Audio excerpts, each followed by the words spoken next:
Welcome to the 8th episode of the It's Been Said podcast. I'm your host, SAI Executive Director Lisa Remy. Each show is dedicated to conversations on leadership as we further SAI's mission to support, encourage, and develop Iowa's educational leaders and learners. Okay, today I am joined by Doug Jiskoot, Junior Senior High School Principal at West Lyon Community School District, who is the 2023 Iowa Fine Arts Administrator of the Year.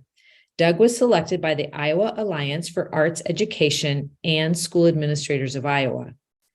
Colleagues nominated Doug for this award, and its criteria are set by the Iowa Alliance for Arts Education.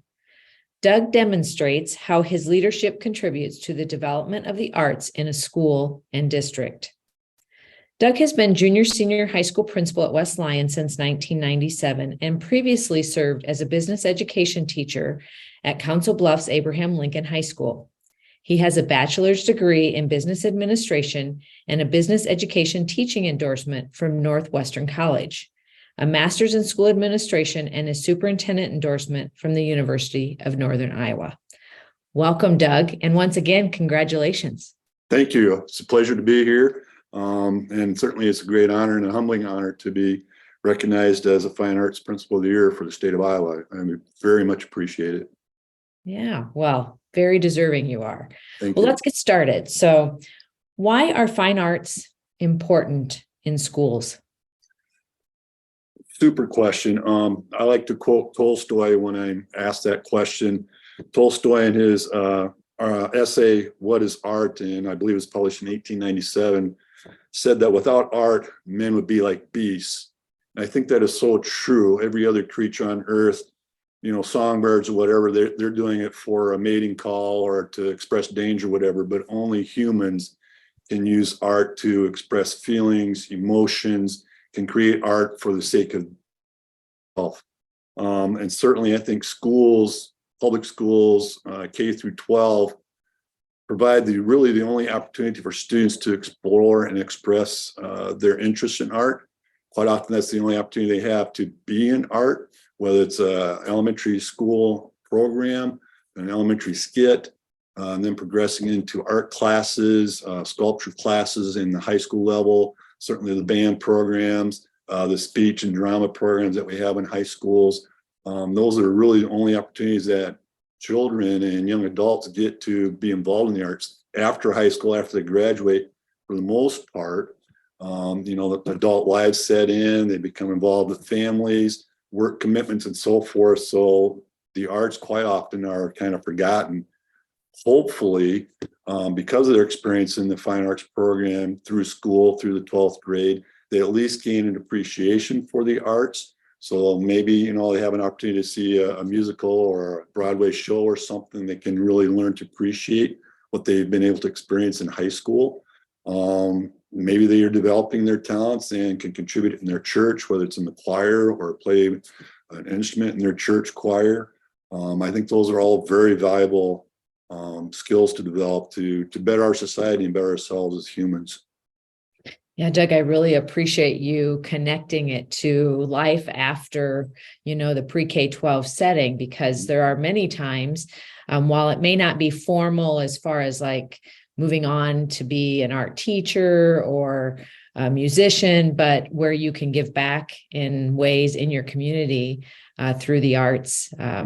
Yeah, for sure. Thanks for connecting that. Absolutely. And it can even be something as simple as, taking your own children to a museum, an art museum, in your local community or nearby, and, just enjoying the beauty of a painting or whatever. So I just think it's so crucial that America supports the fine arts in our public school system. We had a foreign exchange student several years ago from Switzerland, gifted violinist, and she was shocked that we actually had band in our school. She said in Switzerland, she had to join an orchestra outside of school. They didn't have any of the fine arts in their school system. So everything was done outside of school, like an extracurricular, a club program, if you will. And she was very gifted violinist, but everything had to be done outside of school time. There's nothing for the arts in Switzerland. So I was just kind of taken aback by that. Yeah, I think we're very fortunate in Iowa to where we have those fine arts programs within our settings, our school settings, for sure. So would you highlight for us, Doug, features of the West Lyon fine arts programs, including how you recognize students in these programs? Like many schools in Iowa, most schools in Iowa, we have a very diverse and dynamic fine arts program, K through 12. Certainly it starts in the elementary program with the typical elementary music, learning how to play a simple instrument. Then the elementary program where they sing, and everybody loves that. But then it certainly develops into, we have junior high, 5th and 6th grade band. And then it goes into the junior high and high school band programs. Our band program has had lots of success in recent years. Our jazz band just won the two-way jazz championship, #1 jazz band in the state of Iowa this year and last year. We're repeat winners. Our jazz choir at the high school made the championships as well this year. So lots of excitement in that area. Our marching band as well has done outstanding and been recognized region-wide as one of the premier marching bands. And for a small school, I think that's really special. Sadly, when I was at the MLC band, the Pride of the Dutchman band, several of the schools in my area also had marching band, and we were competitors against Boyden Hall and several other bands in our area. Pipestone was another one that was a big competitor of ours. Sadly, those programs have all vanished, due in large part, I think, because of funding issues. West Lyon has still kept our program very strong.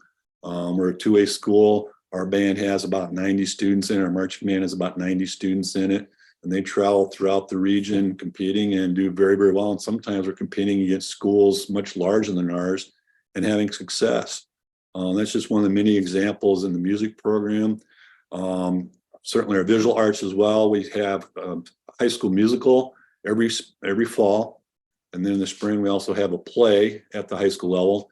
And then probably 10, 15 years ago, we also introduced a junior high musical, which is just wonderful to watch our junior high kiddos perform. They only get about 6 weeks after school to work on something.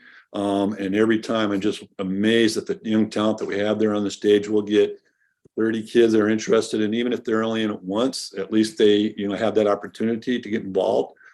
Some great singing involved, some great acting involved, and that kind of is a seed then to carry them on into the performing arts, possibly in high school. And this is kind of fun. I think I like this, and hopefully they proceed into high school musical as well. Our visual art program also lots of success. They participate in an art show at the Northwest Iowa Community College. It's a regional art show, so our young students have received blue ribbons at that event. We also have an art show locally. We combine it with band supper. We get hundreds of people that come for a band supper to support our band program as a fundraiser. And then off to the side, we have lots of art work that our students have done this year and the previous year. So the public gets to see our talents of our young students in that manner as well. Some of the things we do to recognize and encourage our students, I think, is rather unique for West Lyon. When we have a pep rally here at West Lyon, it's not just for athletics, which I think is pretty typical. We also include everything that we want to shout and cheer on. So we do call down the jazz band if they're going on to state championships or whatever, just like we do for a basketball team or a football team. We call those students down, we recognize them. We call down our students that are involved in speech, recognize them, especially if we have some. But this year we had 5 students that made all-state speech. So we'll have a pep rally for them and recognize their outstanding work. My philosophy is these students are working just as hard as the students that are involved in a sports team. We should be recognizing their efforts as well. So, and it's been well received by our student body. We'll call down the FFA, the FCCLA when they're going off to some competitions. We'll recognize them. We don't have a lot of pep rallies. We kind of do them all once a quarter. So we kind of combine everything together. They can be kind of long, but that's the fun part, is recognizing all this excitement that we have at West Lyon and all the hard work that our students are doing. So I really think that communicates to the student body everything that's going on here, all the excitement that's happening, and they can see their peers. Oh, I didn't know that Landon was involved in speech. That's kind of cool. So it gets the word out, I think, as well, helps them understand what's all involved.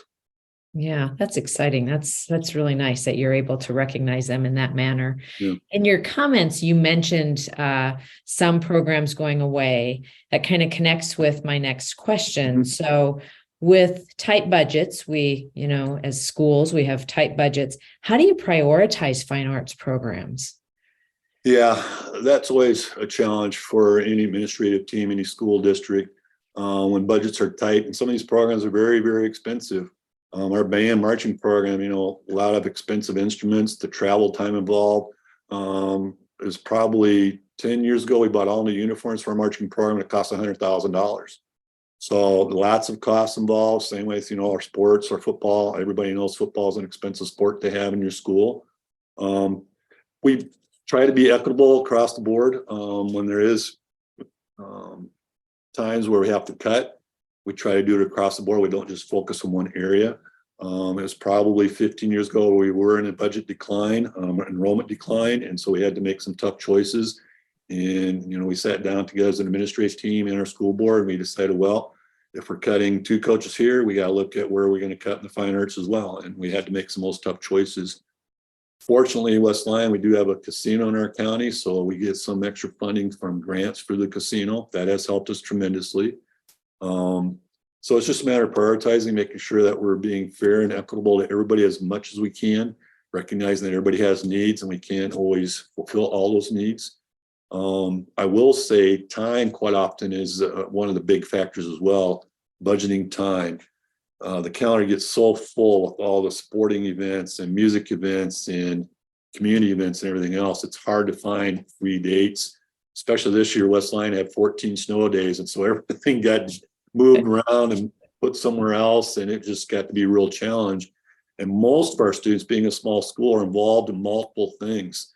They will be involved in volleyball and in the marching band. They will be involved in basketball and in state event scheduling, or we just have to have a basketball game on this night, and it also happens to be a speech and debate contest. So in those situations, we do the best to minimize. Sometimes we can make adjustments in start time, or ultimately it may come down to them. I want to play in the basketball team, or I want to do the marching band thing. So that can be difficult, but we try our best.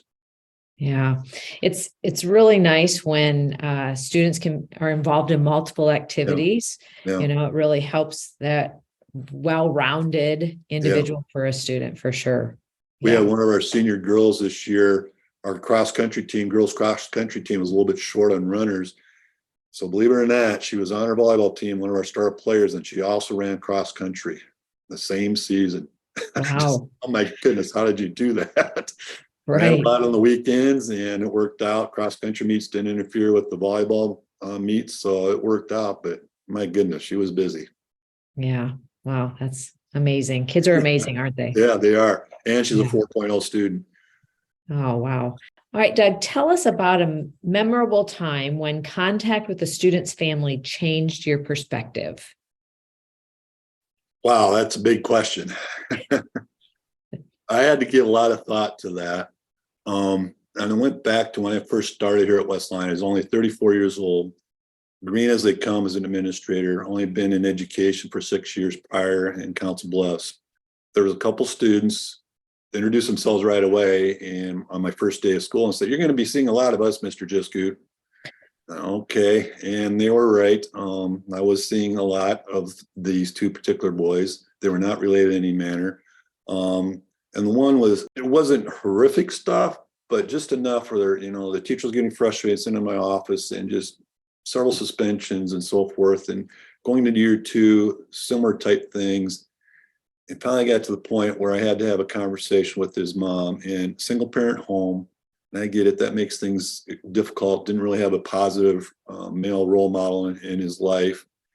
And just had to have a conversation with mom. I said, if this continues, I'm going to be left with no choice but to bring your son up for expulsion. He's just continuously violating the rules, and then things are escalating to a point where I don't feel I can be a functional student here at West Lyon.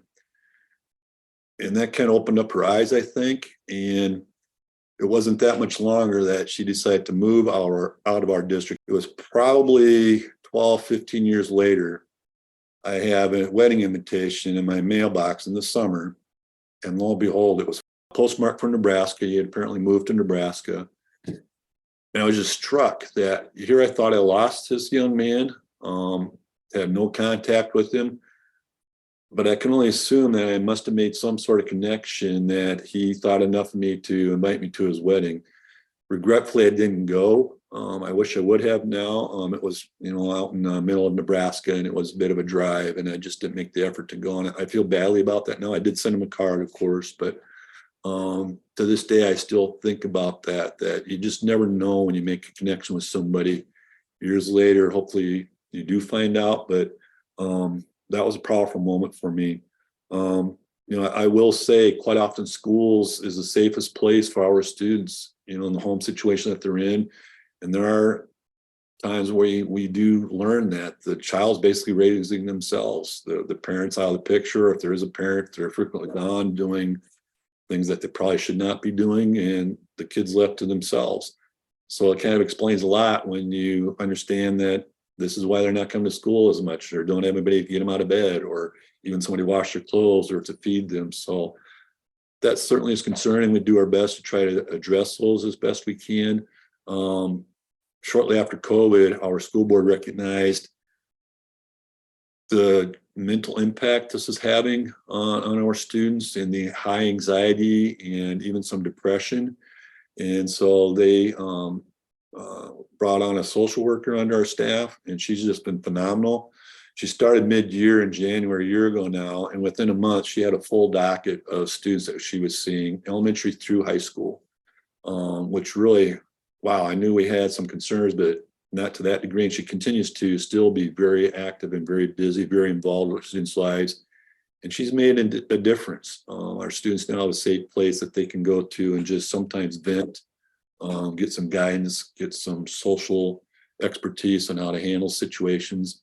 So it's been a blessing to have Kelly on our staff. I hope other schools can do the same things. It has made an impact here at West Lyon. Yeah. Doug, so important for our listeners to hear you say you'd never know when you make an impact, because that is so true as an administrator or a teacher, support staff, right? You just never know when you're making that connection and have an impact with kids. And the other piece that I think I would want to highlight of what you said is, sometimes, or when administrators think a student's acting out, it's, they just are acting out because they want to act out. If you dig deeper, there may be something else going on in their life. And so, really appreciate that perspective. So could you share with us an effort that you spearheaded at West Lyon, fine arts or otherwise, that you're just particularly proud of? Yeah. Tying back to what I just commented earlier about making connections with school and having an impact, we're a remote rural school, and we had a at-risk program, if you will, that was tied with Sheldon's NCC Community College program, but that's about an hour drive for our students, and we just were not having a lot of success with our at-risk students. It just wasn't working. Credit recovery, whatever, they would, even if they only had to drive once a week to on campus, take a test or whatever, NCC even offered to pay for the gas and so forth. Just wasn't a workable situation for us. So about 5 years ago, we had an opportunity with our math teacher, became our athletic director, activities director, and he was looking for a different assignment. And together we kind of worked out starting an at-risk program here on site. And rather than calling an at-risk room or an at-risk program, we flipped it and we call it the success room. We want our students that are in that program to find success, whether it's academically or socially or whatever. And Mr. Childers, our success coordinator, actually just reported to the board just this past Tuesday. He had some testimonials from students that he's had in this program of the positive impact that this program has had on them being able to stay in school. One young lady, she just graduated last year, said, had it not been for the success room, I'm sure I would have dropped out. But because of the adults that are in that room, Mr. Childers' teacher, I was able to basically survive, get through the tests. I got the encouragement that I needed. School wasn't such a drudgery for me anymore. So I'm pleased to hear that we're able to make that connection with those at-risk students that otherwise may have dropped out. Not that West Lyon had a high dropout rate, but I think it's making the school experience a little bit more palatable for our students that struggle a little bit, might be on the fringe. Another initiative that I'm really proud of and pleased that we have at West Lyon is what we call our good news cards. When I first came here at West Lyon, I quickly realized that as schools, we're pretty quick to report to parents when something isn't going right with their child, whether they're failing in a class, they failed in a test, or it's a discipline matter or whatever. Not so great in sharing the good news, other than maybe, an award assembly or whatever. So I had little postcards made up with the West Lyon logo on it.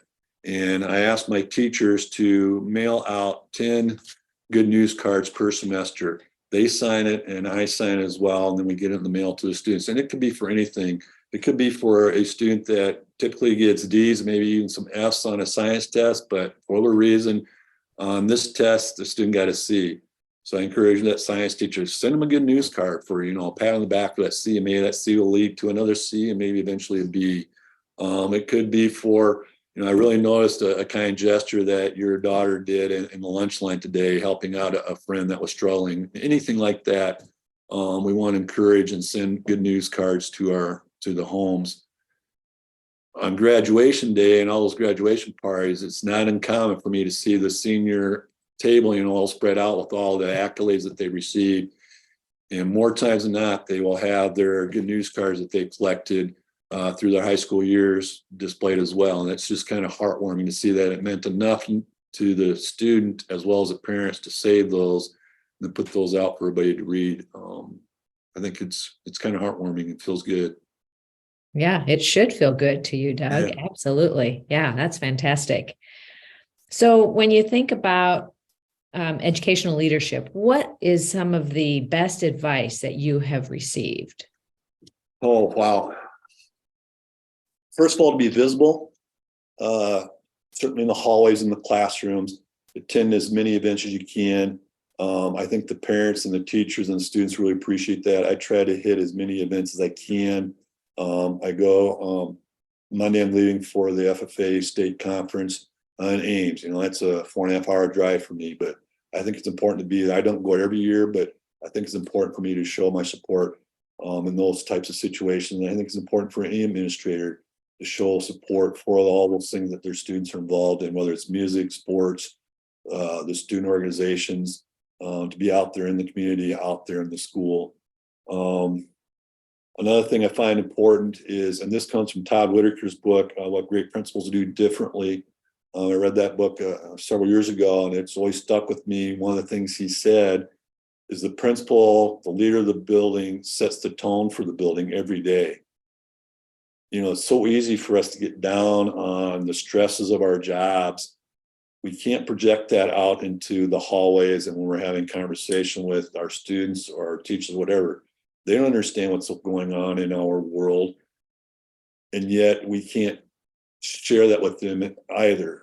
We need to stay positive because that can have a somersault effect. We're also, as a district, studying John Gordon's book, The Energy Bus, and that's very much, being a positive leader. And sometimes it's a struggle for sure, but our body language and how we communicate needs to always be in a positive manner, even if we are dealing with a lot of stress, because that just carries out into the building and into the classroom for sure. So trying to stay focused on being positive and communicating that positivity is, I think, so important. Yeah. Thank you. I appreciate that. And some good reads there for sure. Absolutely. That you mentioned. Yeah. I love Todd Whitaker. We've heard him speaking about, I think he's been at the Iowa SAI conference a few years back. He's such a powerful speaker. I love him when he comes. Yeah, for sure. So what legacy do you wish to leave, Doug? Well, I'm not dead yet, but my legacy, I like to hope that my students, my staff know that I care, that I listen. And sometimes, I can't give them the answer that they want, but I hope they understand that I care and that I listened, that I'm supportive. I would say my leadership style would be one of service. I try to be out there. One of the things that kind of happened by circumstance, couple of years ago, almost our entire cooking staff walked out in the middle of October. And we were in a panic. Oh my gosh, we got to feed our students the next day. What are we going to do? And the community rallied. We had plenty of volunteers that came in. We had a couple staff that stayed behind that were still on staff. So they showed how the equipment worked and taking care of special dietary needs. So we were able to make it work. And I was put in the dishwashing room.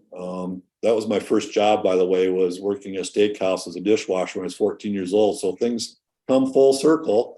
And I've been there ever since. On Friday afternoons, I just enjoy that part of communicating and being with the other cooks.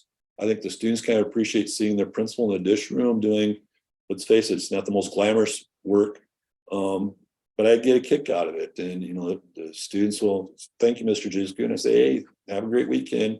So I'm still there. And I think that kind of demonstrates you got to do what you got to do to support the organization, to support the program that you're in. So yeah, I hope the community, the students see me as a service leader, my teachers. Yeah, boy, you're certainly modeling for sure. Thank you. Yeah.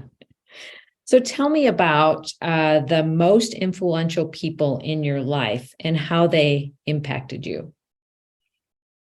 Certainly, my parents. Fine arts is so important to me because of my father, first and foremost. He was the music professor at Northwestern College, played the organ and music history and so forth. And my mother sang in our church choir for a number of years. She also was able to play the piano.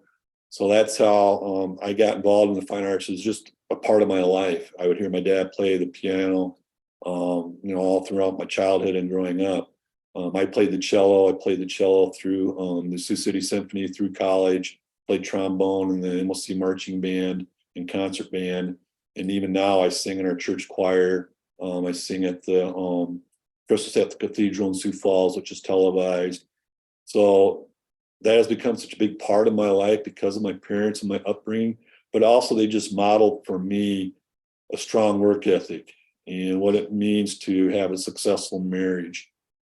Both very, very important to me, and how to function as an adult, a positive adult. Other individuals, my youth pastor, Pete Tooney. I'll be honest, high school was not the most enjoyable for me. Being a musician in the fine arts, I was not into sports. So I was bullied when I was in high school playing the cello. It's kind of a funny instrument. So I was teased and bullied quite often. Mr. Tooney helped me through that. My youth pastor was very supportive and encouraging and got me through some rough spots.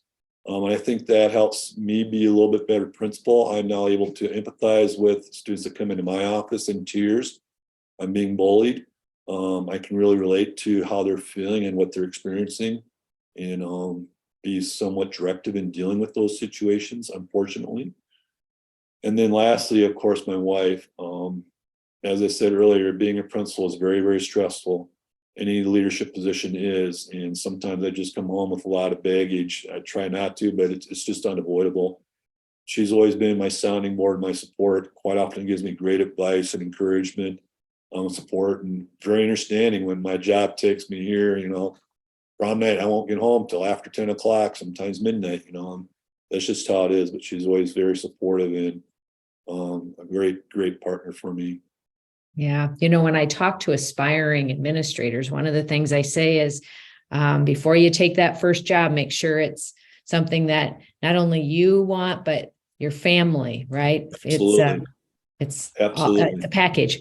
Yep. And you're living in a fishbowl, especially in a small community like this. You're living in a fishbowl and everybody knows your business, and you're seen as a very important part of the community. So, yeah. Yeah, for sure. So what is the most important lesson you've learned over your career?